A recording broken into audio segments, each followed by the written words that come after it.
Thank you. Thank you so much. Thank you, Mr. Speaker, Mr. President, members of the House and Senate, Supreme Court justices, and fellow citizens. I see in many parts of our country a sad state of affairs. Schools closed, businesses shuttered, and millions of lives destroyed. This calamitous reality is just the beginning of what will likely be long-term damage to children, to families, and to society. Sow the wind, and you reap the whirlwind. While so many other states kept locking people down over these many months, Florida lifted people up.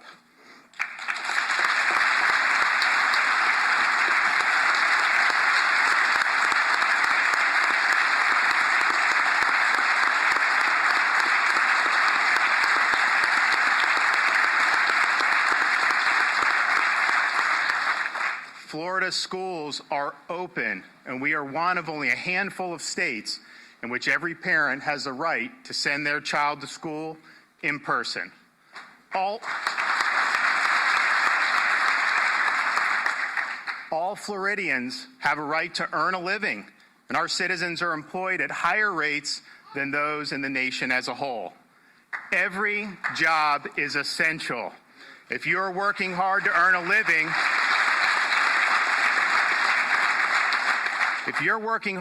living, we've got your back in the state of Florida.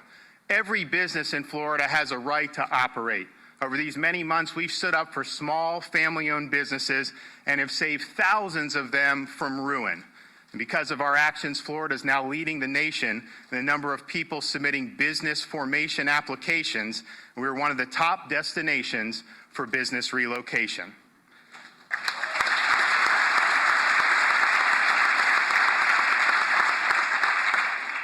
Friends, legislators, and Floridians, lend me your ears. We will not let anybody close your schools, we will not let anybody close your businesses, and we will not let anybody take your jobs.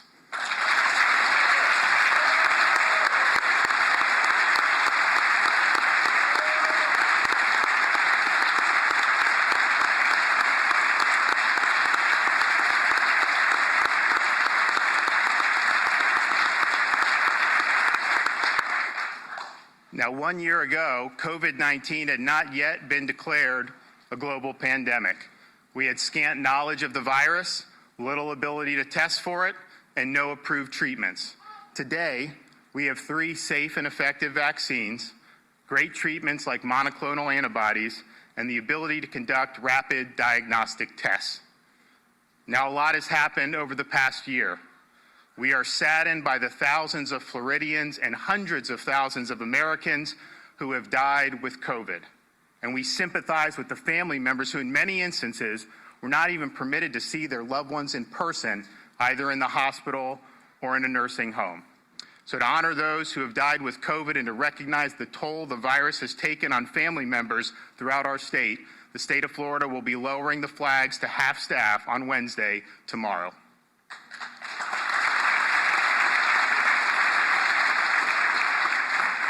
We thank the healthcare professionals throughout Florida who cared for those who became ill due to COVID.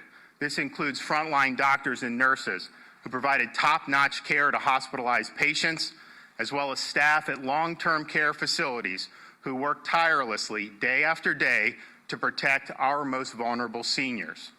Their efforts help save thousands of lives and are a major reason why Florida, with perhaps the most vulnerable population to COVID, has per capita COVID mortality that is below the national average. Thank you for your hard work and what you've done to save lives.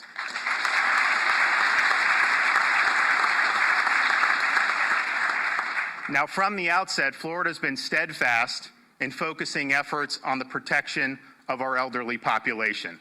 We rejected the policy of sending contagious COVID patients back into nursing homes. Indeed, we prohibited the practice. Florida also established COVID-only nursing facilities so that infections in long-term care facilities could be more effectively contained. And perhaps most importantly, We are prioritizing our senior citizens for vaccinations. Florida's putting seniors first because it's the best strategy to save lives and is the best way to honor our elders from whom we draw inspiration. We vaccinated millions of seniors throughout Florida, our parents, our grandparents, World War II veterans, Holocaust survivors, and everything in between.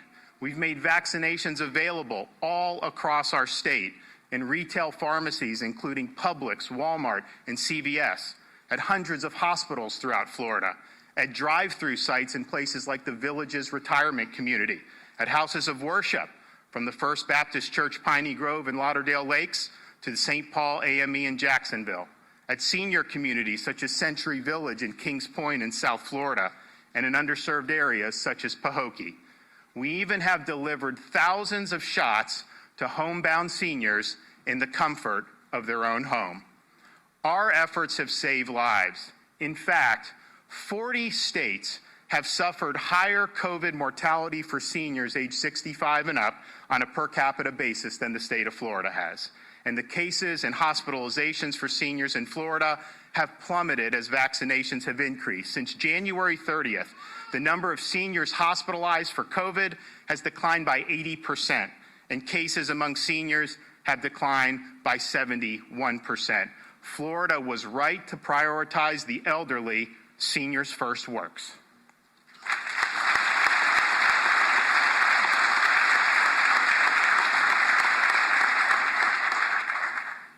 As we work to protect our seniors, we also work to give opportunities to our kids.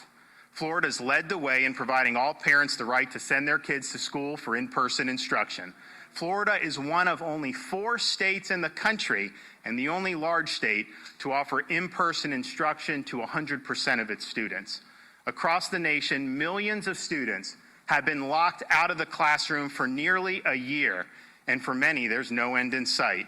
These students have fallen behind on academics, have been denied the opportunity to participate in activities such as athletics, and have seen their social development stunted. The consequences of shutting kids out of school for a year and a half, and heck, in some places, it will likely be 2 years.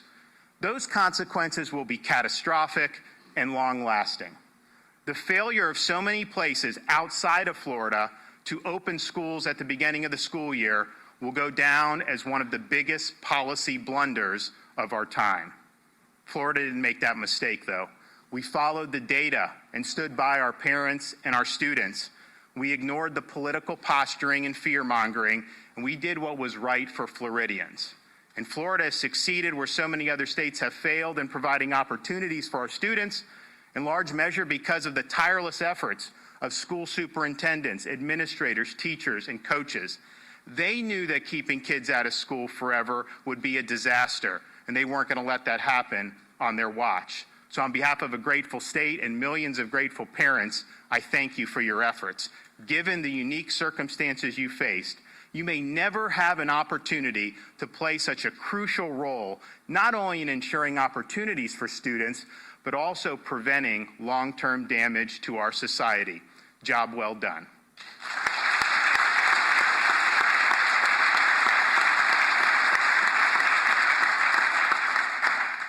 Now, open schools have been a godsend to parents throughout Florida, especially our single moms who are responsible for putting food on the table. Economic lockdowns are a luxury of the largely affluent Zoom class.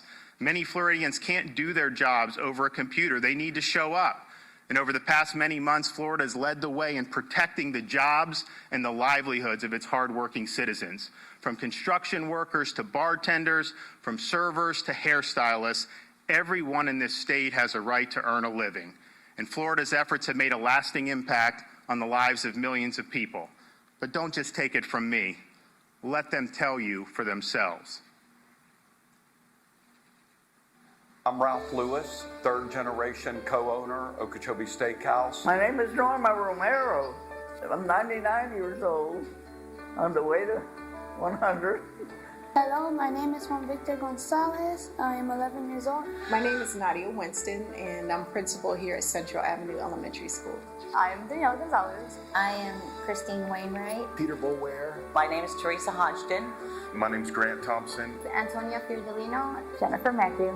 Hi, my name is Dr. Edward R. Scott II. I'm a dentist here at Mayhem Village Dental. My name is Julie Saban. I live in Boca Raton, Florida. My name is Trey Wainwright, and I play football at Niceville High School.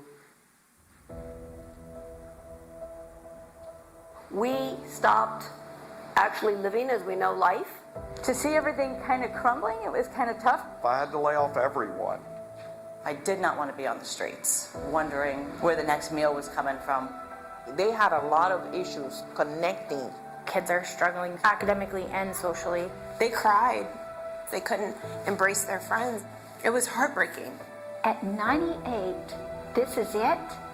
No family? No anything? She didn't have that will to live anymore? But they're like, I don't want to die just stuck in my house, not seeing anybody. I want to live life.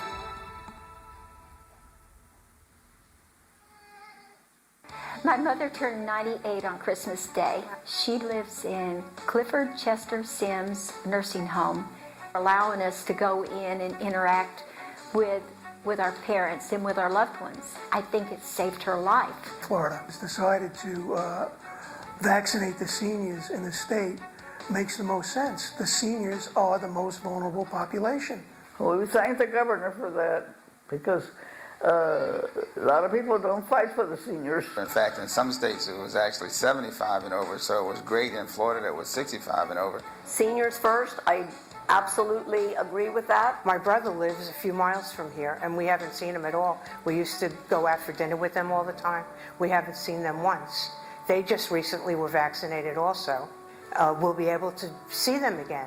The other states, I felt like they just thought the elderly was more like collateral damage. My family, we wanted to be a lead in getting it, whether it was in the office, whether it was in the church, etc., so we could tell others about our experience, but we can also be an example for others. Now I feel like we're really on the path to a much more normal life than we've had in the last year.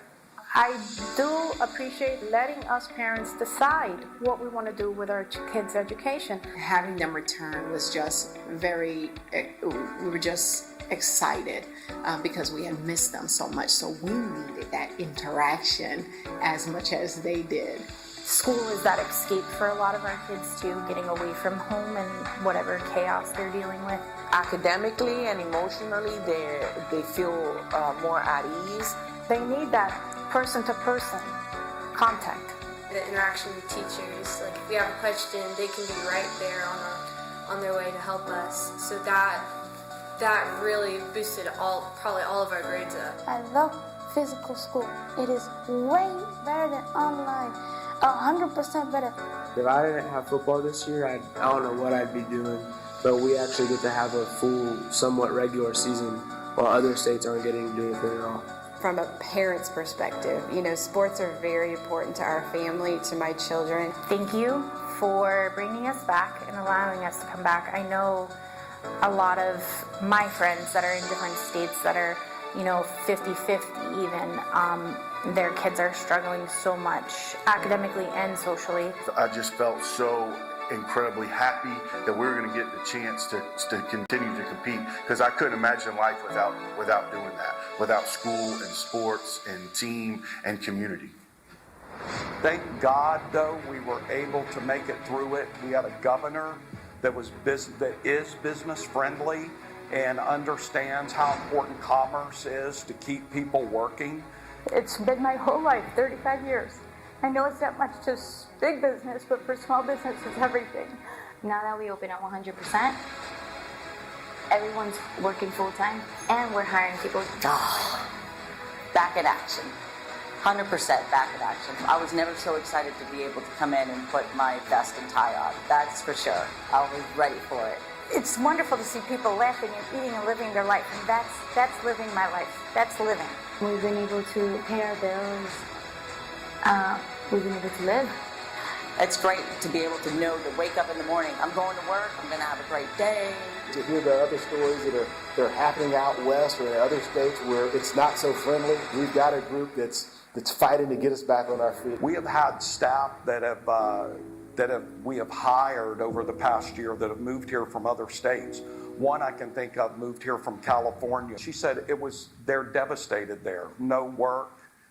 She was so thankful for a job and could not believe how different Florida was. In her own words, it was like living in a different country. Thank you for making the choices and trusting us that we are educated men and women, that we do live in the greatest nation on the planet. I knew my government was fighting to get it back open as soon as possible. We'll be able to go out more and just enjoy life in general, instead of staying home and thinking about what we used to do. We are so blessed to, do sports and go to school and have that opportunity. Safety first, seniors first. When I read the paper and see what's going on up north, we can be thankful we're down here. I'm just glad we're Floridians. Our governor has made the right decision for our children and for our churches and for our businesses. And that's why people are moving to Florida.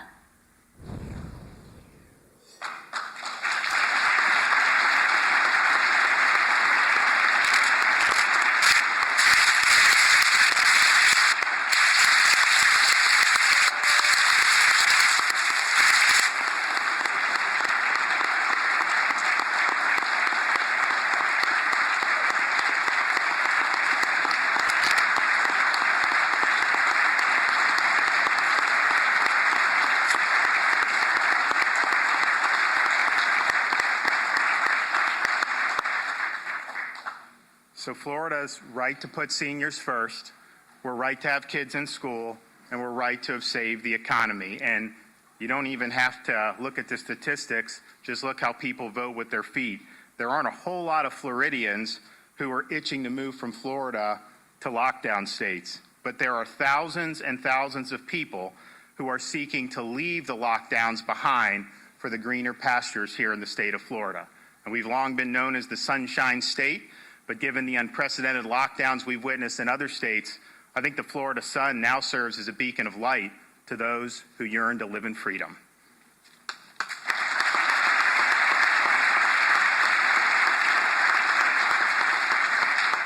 Now, as we begin this legislative session, I look forward to working with the two gentlemen up here, Senate President Wilton Simpson and House Speaker Chris Sprowls.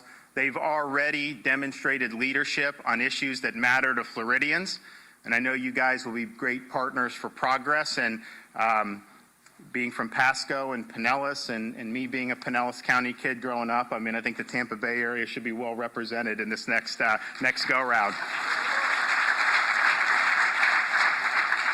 Now, when the initial fallout from COVID began, there was a lot of concern about whether we could afford to continue with the progress we had already made on our priorities like protecting our water resources and K-12 education. The forecasts were dire. The 2021 legislative session was shaping up to be a fiscal nightmare. Well, I'm pleased to report that our current fiscal outlook is much better than the bleak forecast from last spring.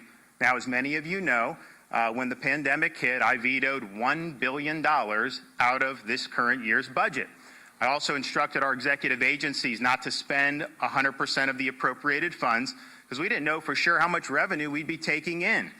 However, because Florida's economy is open, revenue is coming in at levels far higher than even the most recently revised estimates. For the last 3 months, December, January, February, preliminary estimates peg the increase in revenue at more than $800 million over and above the December revenue estimation. Florida is also below the national average in unemployment and much lower than our peer states of Texas, New York, and California.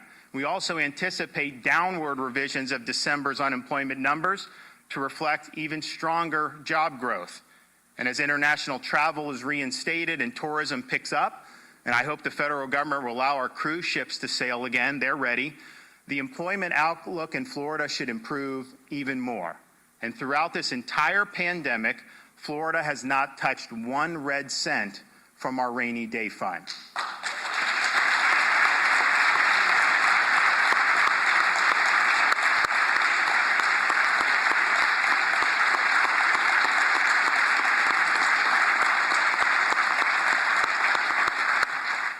So the bottom line is this. By saving Florida's economy, our budget outlook is much more positive. The priorities we've championed, from water resources to education to infrastructure, can still be honored. So let's get it done. I just want to make it very clear, I reject reductions in funding for K through 12 education.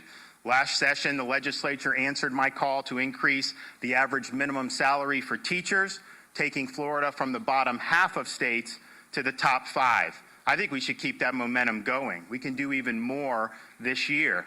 We also shouldn't forget that Florida continues to make great strides in K through 12 education. Just last week, the College Board released data showing Florida ranks number 2 in the nation in the percentage of graduating seniors who have passed advanced placement exams. Florida, of course, leads the nation in school choice. And of course, we're beginning to place a strong and long overdue emphasis on vocational and technical education. Florida has also launched an ambitious civics initiative so that students can understand the principles that make our country unique. Florida is leading on education, and we must continue to do so.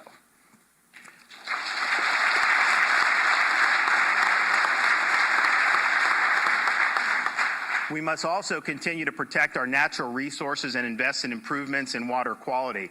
I ask that you continue to fund the key projects, such as the EAA Reservoir in the south, as well as projects in the northern Everglades that will impact our state for generations to come, that also reaffirm our commitment to Everglades restoration and access to safe, clean water for our communities.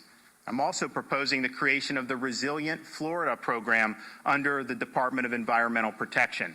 Through this initiative, Florida will invest $1 billion into projects that will help our communities adapt to the threats posed by flooding from intensified storms and from sea level rise. And I'm encouraged by the similar proposals from the legislature to address this important issue for our communities, and I look forward to signing into law a program that will make a real difference.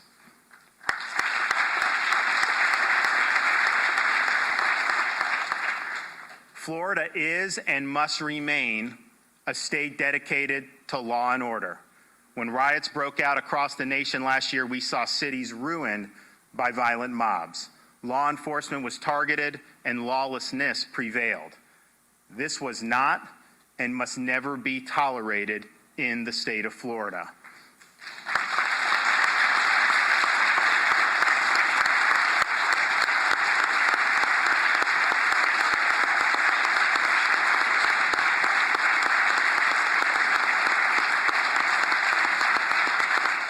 Now, as we saw rioting in other states last year, I called up the National Guard, mobilized mobile field force teams from the Florida Highway Patrol, and worked with local officials like Jimenez and Curry to ensure that places like Miami and Jacksonville didn't suffer the same fate as Minneapolis and Kenosha. So Florida handled it, but we need to do more. Working with the President and the Speaker, as well as law enforcement groups across the state, we have proposed the strongest anti-rioting, pro-law enforcement reforms in the nation. We will not permit localities to jeopardize the safety of their citizens by indulging in the insane fantasy of defunding law enforcement.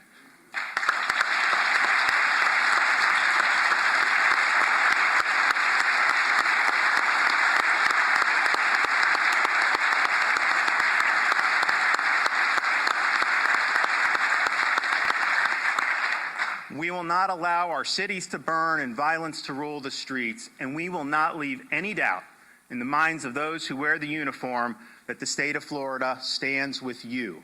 To paraphrase an old Merle Haggard song, when you mess with the men and women in law enforcement, you're walking on the fighting side of me.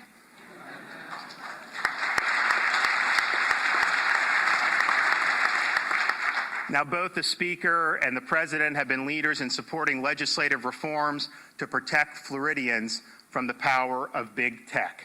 Now, this is real life 2001, not the fictitious 1984. and yet big tech wields monopolistic power over the public in ways that have made the monopolists of the early 20th century blush. Floridians have a right to control their personal data, and big tech shouldn't be able to make billions of dollars off us without our informed consent. Florida has also been a state that strongly supports free speech. We cannot allow the contours of acceptable speech to be adjudicated by the whims of oligarchs in Silicon Valley. Nor can we allow Floridians to be, quote, deplatformed or silenced with no means of recourse. And this is especially true for those who rely on these technology platforms for their livelihood. And finally, because Florida is dedicated to free and fair elections, we cannot allow big tech to interfere in our elections by putting a thumb on the scale for the political candidates favored by Silicon Valley. Pass these bills, it will make a real difference.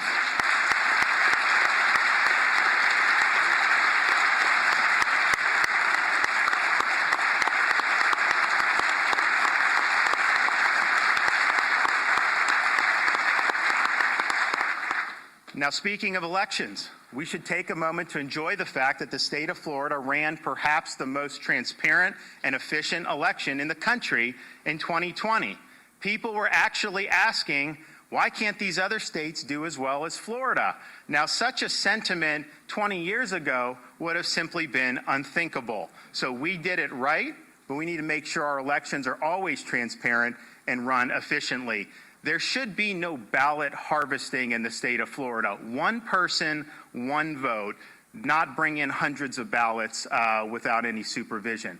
We also can't allow private groups to pour millions of dollars into the administration of our elections. This is a public function and should be done without the type of private interference that we saw in other states. So let's stay ahead of the curve on election administration. We never want to see the chaos of 20 years ago rear its ugly head in the state of Florida ever again.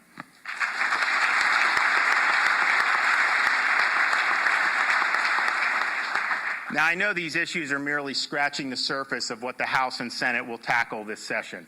And of course, I'd be remiss if I didn't lend my support to at least a couple other measures, such as the COVID liability bills for both business and health care, for the bills that we talked about with the Speaker yesterday to crack down on Chinese Communist Party influence as well as other foreign influence in the state of Florida. I also support general reforms to improve the state's legal climate. I think we should reform the emergency powers of local government. We can never let these businesses be closed down ever again. It did not work, and we've got to provide them protections in our laws.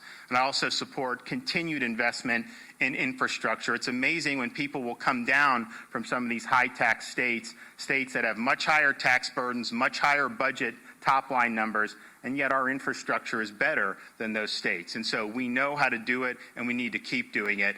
The bottom line is this: we've gotten the big issues right in the state of Florida.